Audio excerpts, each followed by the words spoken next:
Hello, this is Dr. Dennis Kimbro, and welcome to my global classroom. Well, it's been nearly 30 years since I first spoke at Christ Universal Temple and finally met the individual who had a profound impact on my life.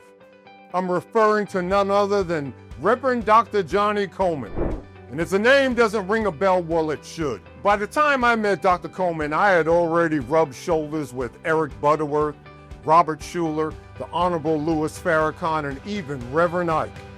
But there was something about Johnnie Colemon and her version of the New Thought mindset. Johnnie Colemon's gospel was radical, not because she was the first black woman to venture into this area. After all, she was affectionately called the First Lady of New Thought. But she had paid her dues with those narrow-thinking, male-dominated church leaders who didn't think that a black woman was worthy of teaching the gospel. Also, Johnnie was a biblical scholar. You're not broken, and God is not mad at you, she told me. Your thoughts shape your life. You are worthy of abundance, not just in the afterlife, but now, and her words resonate today. It was only a matter of time before my research would lead me to Chicago and soak in her words of wisdom. And here lies an added takeaway from today's message. Though Napoleon Hill would go on to eventually impact millions of readers across the globe, Hill too was influenced by a bevy of New Thought writers and leaders. Case in point, from Phineas P. Quimby, who eventually taught Mary Baker Eddy, from Orison Swett Martin, who influenced Robert Collier. And prior to his death, Hill was drawn to Joseph Murphy's Power of the Subconscious, as well as Dr. Ernest Holmes, who went on to write Science of Mind. So similar to Napoleon Hill, Johnnie Colemon realized that there's nothing new about New Thought. And furthermore, the laws of the universe would only work if you worked them. And worked them she did. Johnnie Colemon was born in 1920 in Columbus, Mississippi. Her father ran a grocery store while her mother taught school. Colemon would go on to graduate valedictorian of a high school class and later earned a degree from Wiley College. From there, like her mother, she began a teaching profession, first in Mississippi and then in the Chicago public school system. Full of hopes and dreams, Johnnie was a picture of health. But before she turned age 30, she complained of aches and pains and chronic fatigue. After months of declining health, a team of doctors ran a battery of tests, and it did not take long. She was diagnosed with a life-threatening illness and only given a few short months to live. But it was here that a personal transformation, both physically and spiritually, took place. Searching for a healing, Colemon rejected that diagnosis and found her way to the Unity School of Christianity in Missouri. Unity taught that the power of God exists in each of us, and our outer world is merely a reflection of our inner thoughts. Well, Colemon took that message to heart and made a miraculous recovery. She was then driven by a single mission: to share this life principle throughout her ministry. As one of the first black Unity ministers, she graduated in 1956 and returned to Chicago. And what started out as a little small prayer group in her home, well, it eventually became Christ Universal Temple, the largest New Thought church in the world, which featured not only a 100-acre campus, but a 4,000-seat sanctuary. It would be the largest church in the world led by a black woman. So what can we learn from her example? Why study her story? And no, today's message has nothing to do with religion, dogma, or doctrine, but everything that deals with your life's purpose as well as your vision of the future. You see, when it comes to generating wealth and abundance or obtaining a fulfilling career, so many of us have what it takes. We have the credentials, we have the experience, we've got the talent, but in certain areas we are still paralyzed. And ironically, we're not blocked by anything outside of us, but we're blocked on something inside of us. And all too often that limiting force is our thinking. Johnnie Colemon shared with the congregation that what you want wants you because you set everything in motion through your thoughts.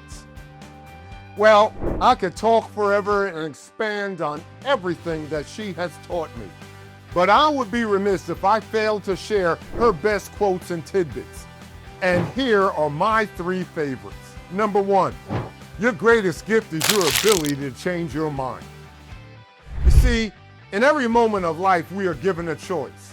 We can guard our inner thoughts and emotions and design the life that we truly desire, or like any negative data that is programmed into a computer, our lives will reflect this negative input and be far from successful. And eventually, those negative circumstances and events will be projected on the screen of our lives. But fortunately, here's the way out. There's nothing to change but our thinking. During a brief conversation, Johnnie shared with me that she found it ironic that so many of us hit the gym to train our bodies. We track our steps, our workouts. We even manage our nutrition. But how many of us actively train our minds, our thinking, and our thoughts? Johnnie Colemon believed that success isn't just about skills or talent. It's about an inner mindset that focuses and envisions all that you desire. Tidbit number two, no matter what you do, make it your ministry. Too often, business schools teach that everything revolves around sales and marketing. And yes, that can be true to a certain extent. In other words, influencing others to buy your product or service whether they need it or not. Well, this approach can resemble a crass form of manipulation and be somewhat exploitive. But Johnnie Colemon taught me a better way. She said, do what you love. Do what makes your heart sing, and never do it for the money. Regardless of the field or industry, others can sense when love and care is present, customers included. Don't work to make money, go to work to spread joy. Shift your message from what you do to how you can help. So what Johnnie Colemon was sharing, in other words, no matter what we do, we can make it our ministry. I don't care if you're a waitress or a Fortune 500 CEO, no task is too small. So don't wait for the permission to shine, to exude your creativity, to enlighten the spirit within you, or, as my dear friend Simon Bailey has said on many occasions, don't ask the Almighty to send you a brilliant career. Ask Him to show you your brilliance that lies within you and how to lift the lives of others. And finally, tip number three, obey the law. Expect and visualize your success. Johnnie Colemon admonished her followers that playing it small serves no purpose. Your self-esteem determines your behavior. If you think small, if you think inadequate, if you think limited, then you will rise to the level of your thinking. But if you think abundance, if you think no limits, love, and power, that's the energy that you will project. This is the law that governs the universe. So as I close out, is the glass half full or half empty? Well, that's completely up to you. By deciding upon the laws that govern your life, you will decide what you want even before you see it. And as Johnnie Colemon preached every Sunday, it's not how far you can see, it's how clearly you can see. Now I suggest that we apply these 3 tips and begin to take control of our thinking as well as our life. Until next time, this is Dr. Dennis Kimbro in the Global Classroom, and never forget, your wealth choice is arguably your best choice. God bless.